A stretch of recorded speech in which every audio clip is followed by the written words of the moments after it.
Alright, so I'm going to do a quick review on this Titanium Flux 125 welder I just picked up from Harbor Freight. This is a flux core only welder. You cannot hook up gas to this. So I've had two other welders before this one, a Hobart 140, and then I got a Hobart 190 because I could weld aluminum. And I don't really weld that much anymore, so I ended up selling it to a friend of mine who lives 2 hours away. And my luck, as soon as I sell it, I need to weld something. So I just went ahead and picked this up instead of driving down there to borrow it. This is 150 bucks from Harbor Freight, and it already came with a tip in the gun, which I just welded something. I'll show you that in a second. That's why the tip's all dirty. But it also came with a spare tip, and the tip is a .030 tip, and it has two extra caps in here for your gun. It does not come with any wire. It does come with this carry strap, which is actually fairly light. It is a little finicky to set this up at first. I'll show you what I'm talking about. So, flux core wire is obviously right there. This right here, you want to make sure it's not too loose. But this part is where it gets a little finicky. So let me try and zoom in here. Alright, so where the wire is right now, right here, you see it's in this groove on this wheel. That groove is for .030. Now if you have bigger wire, you can flip this wheel upside down, and this bottom groove right here is for .035 wire. When I first set this up and I got this to where I thought it was tight enough, the wire kept slipping. It wasn't feeding correctly.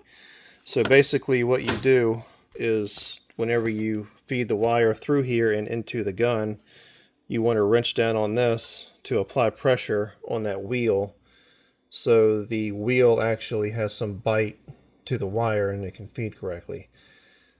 Well, I had to wrench this thing all the way down. I can't turn this anymore, and I had to wrench it all the way down in order for it to feed correctly. So that I'm not too thrilled with.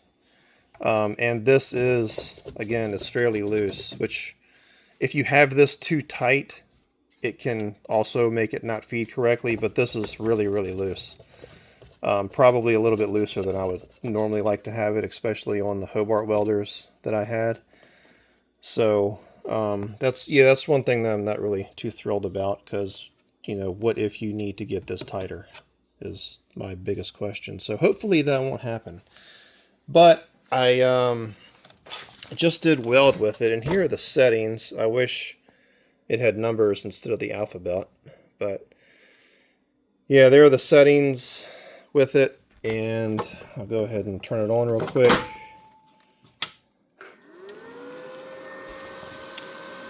Has a green light for when it's ready. It does have an alarm button right there, and whenever you turn this off, the fan will run. I just clicked it off.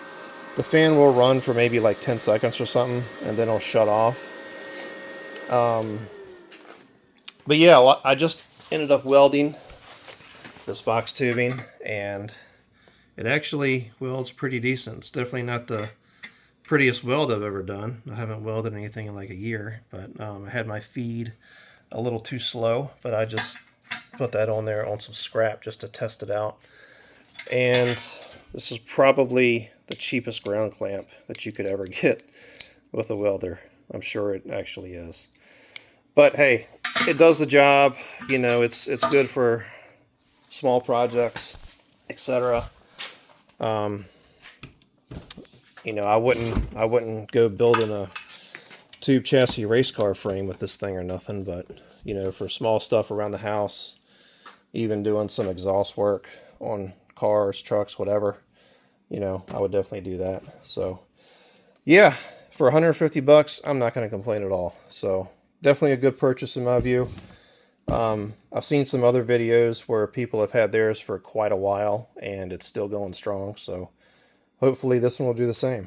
So yeah, I'm going to keep it around, and if it ends up breaking or does something stupid, then I will put it in the description of this video if and when that happens.